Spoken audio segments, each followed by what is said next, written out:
Hi friends, in this series of respiratory system examination, today I will talk about the inspection. First is the disclaimer. Caring Docs YouTube channel does not provide medical advice.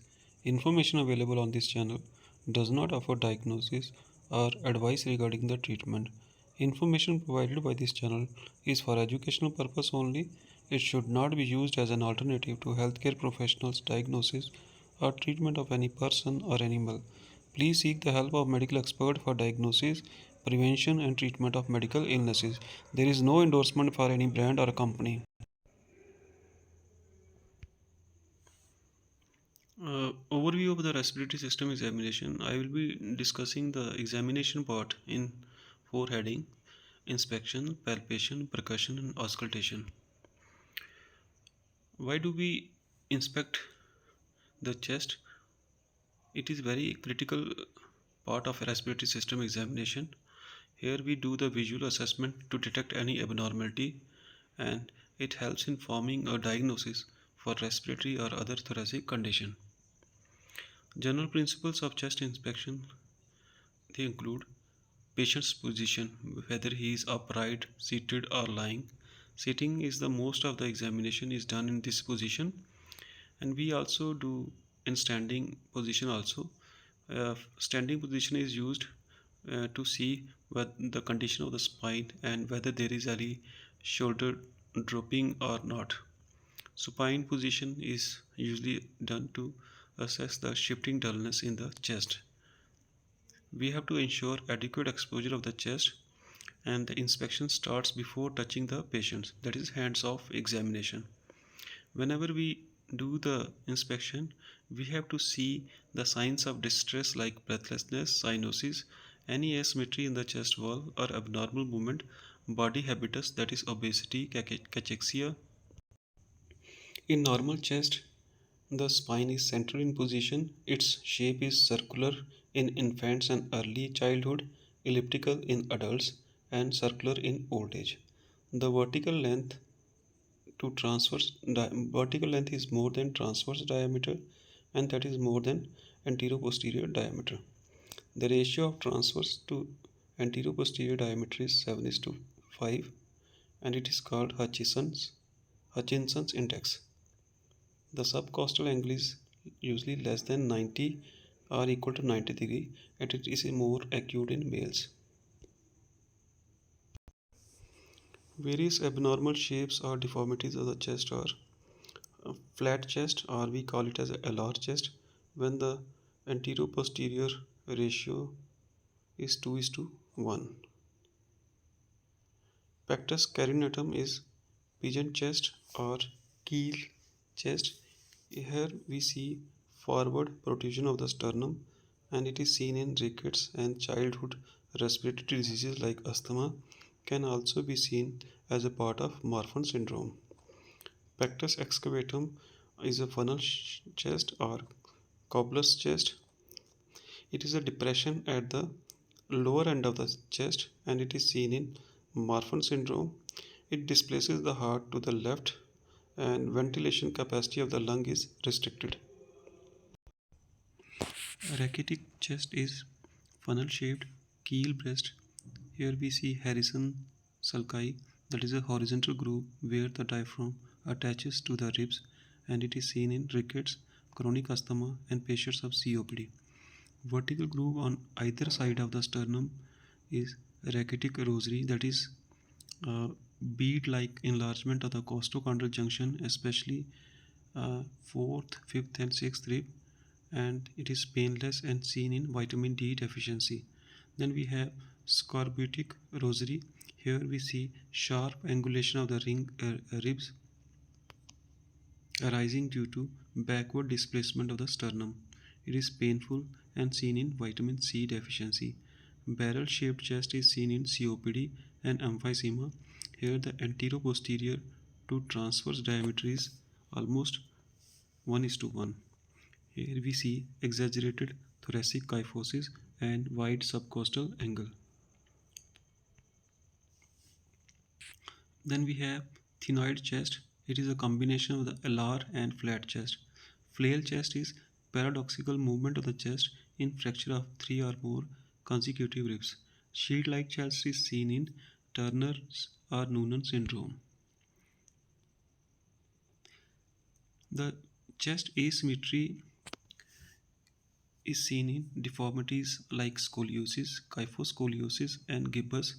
Unilateral bulge in chest can be seen in pleural effusion, pneumothorax, compensatory hypertrophy, malignancy of the lung or pleura, and unilateral flattering is seen in fibrosis, collapse, fibrothorax, pneumonectomy, agenesis of one lung, that is McLeod syndrome or Sayer-James syndrome, mastectomy, absent pectoralis, that is Poland syndrome.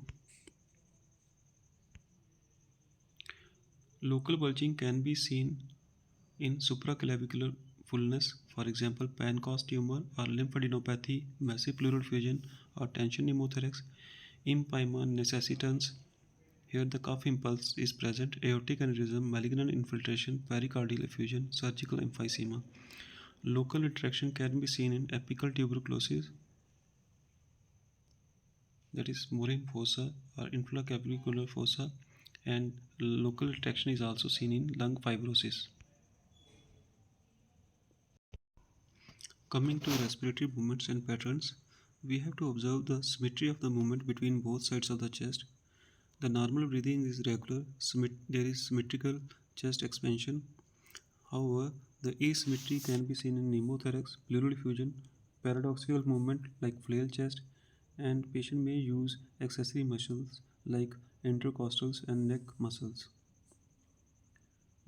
While assessing the respiratory movements, we have to see both sides of the chest, that is right and left, and the various areas which are looked into or inspected are supraclavicular region, both right and left side, infraclavicular region, clavicular region, it is arbitrarily up to third rib, mammary region, that is arbitrarily third to sixth rib, axillary region, that is up to sixth rib, infra-axillary beyond sixth rib, suprascapular, infrascapular, interscapular, scapular region, and we have to compare describe whether the chest or respiratory movements are equal or diminished in particular area or not on both right and left side.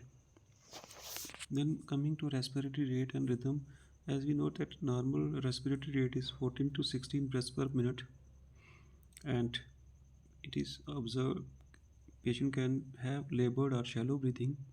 Abnormal respiratory patterns are tachypnea, that is a fast breathing rate, dyspnea when there is feeling of breathlessness, apnea is the breathing is stopped.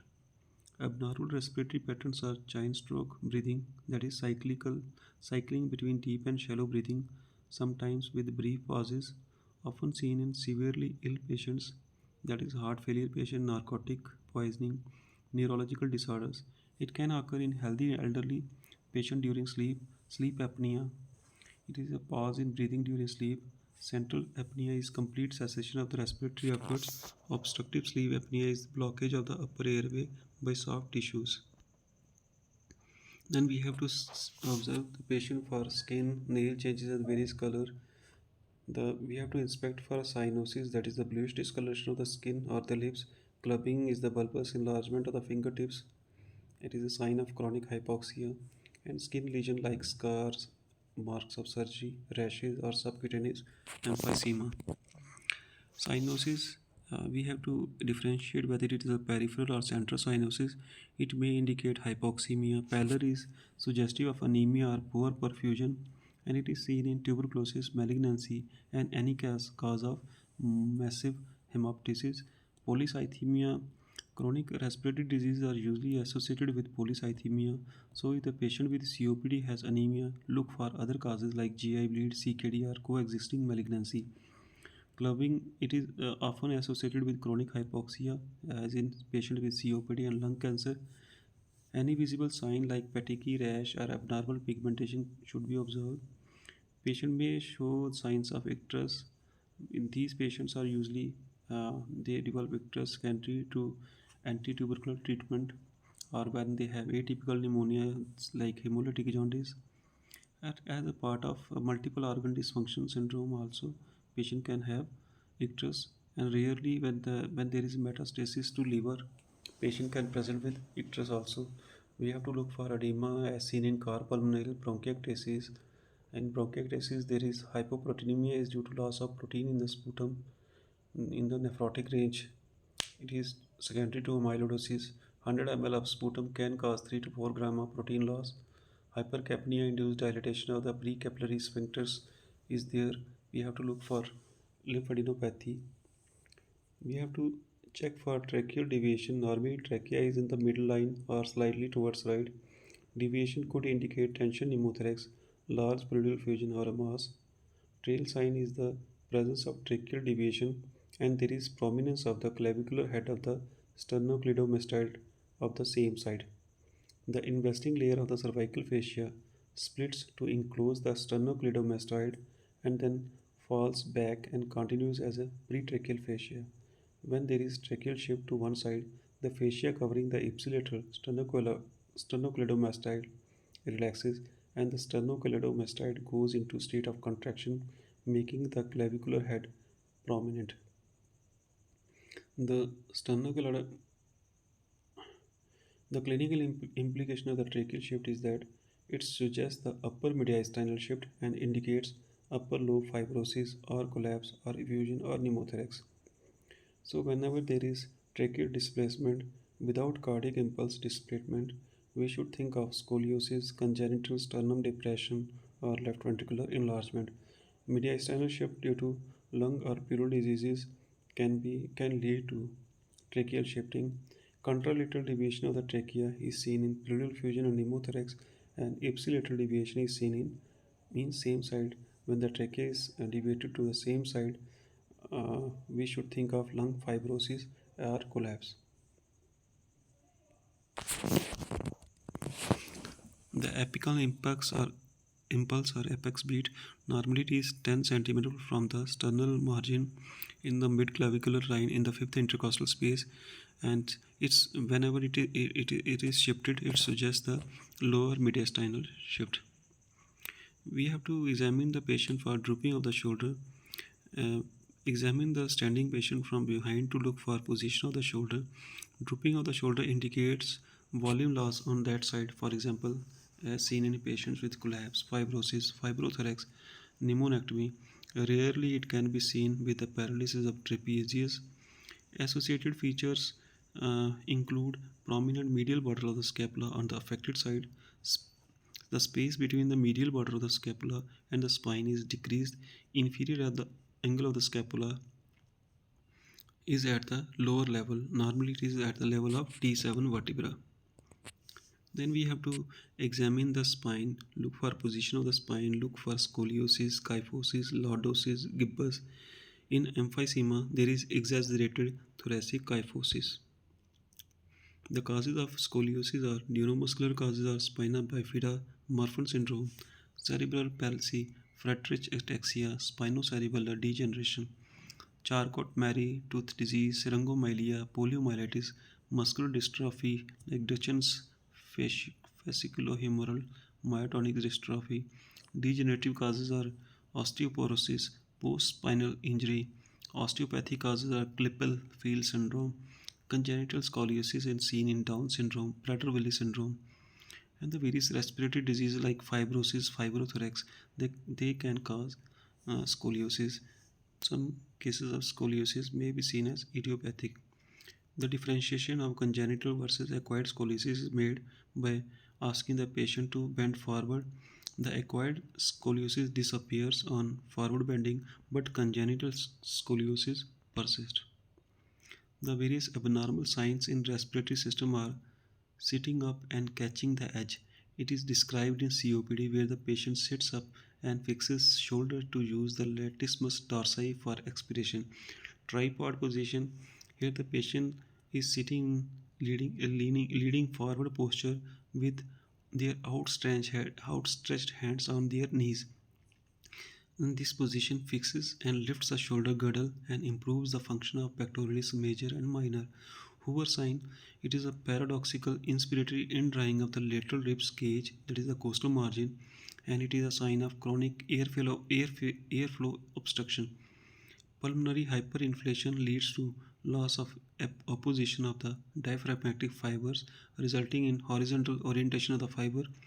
When there is horizontally oriented fibers, when these horizontally oriented fibers they contract, they cause the coastal margin to get pulled inwards. Pursed lip breathing is seen in COPD due to increase it is seen in COPD to increase the intra-alveolar pressure to maintain a positive intraluminal pressure, which reduces the airway collapse and hence airways resistance and the residual volume. Hence, it improves the ventilation. Dahl sign is seen in it is a patches of hyperpigmentation or bruising above the knee due to constant tenting position of the hands and the elbows. Litton's sign is to look for the diaphragmatic movement. Here, we should sit on one side of the patient lying in supine position and look for diaphragmatic movements. Excessive use of sternocleidomastoid and scalene is seen in patients with COPD or asthma. Paradoxical respiration is indrawing of the abdominal wall when the ribs cage moves outward. It is best felt by the bimanual palpation with one hand over the patient's chest and other on the abdomen. It indicates respiratory muscle weakness. Inspiratory intercostal retraction is can be normal in lower chest in some patients. Bilateral lower intercostal retraction is seen in patients with COPD. Unilateral intercostal retraction, the causes are collapse, fibrosis, adherent pericardium. It is a broadband sign. Here we get indrawing of the lower anterior chest wall with each ventricular systole. Bilateral intercostal retraction, it indicates upper airway obstruction as seen in patients with adenoids, foreign body, and patients with hyperinflation of the chest as seen in COPD. The visible pulsation scar sinuses, they should be inspected in all patients with respiratory system examination. The visible pulsations, we can see collaterals around scapula as seen in coarctation of the aorta. It is called Sussman's sign. Engorged veins of the anterior part of the chest can be seen in superior vena cava obstruction due to bronchogenic carcinoma, mediastinal growth, mediastinal lymph nodes, aortic aneurysm, or chronic mediastinal fibrosis. Pulsatile swelling in the anterior chest wall is seen in patients with aortic aneurysm. Visible scars of surgery, lobectomy, pleural effusion, aspiration site, lymph node biopsy site can be seen. Phrenic nerve crush scar as for the TB patient treatment. Midline below clavicle can also be seen. Various sinuses like abscess draining points, empyema thoracis, usually in tuberculosis or actinomycosis, can be easily seen in patients with respiratory diseases. Bulging, retraction, and paradoxical movements I have already discussed. Bulging is because of localized outward movement, that is air trapping or pleural effusion. Retraction is seen in intercostal or suprasternal retraction during inspiration because of airway obstruction. Paradoxical movements, that is flail chest. Here the chest moves inward during the inspiration instead of outward. Additional feature we should inspect are we should always look for neck vein distension.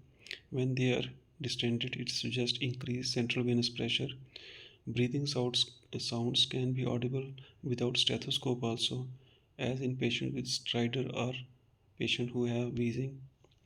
So, in nutshell, while we are examining a patient of respiratory system or respiratory disease, while we are inspecting, we should always inspect before palpation or auscultation. We should look for symmetry, respiratory efforts, skin and nail changes and deformities, and we should correlate findings with the patient's symptom and clinical history. Inspection is very important and critical step in chest examination, and visual clues they can guide us for further diagnostic evaluation. Mother Teresa has said, "It is not how much you do, but how much love you put in that doing. It matters." With this, I conclude my today's topic. In next video, I will talk about the palpation of the palpation role of palpation in the respiratory system examination. Thank you. Keep learning.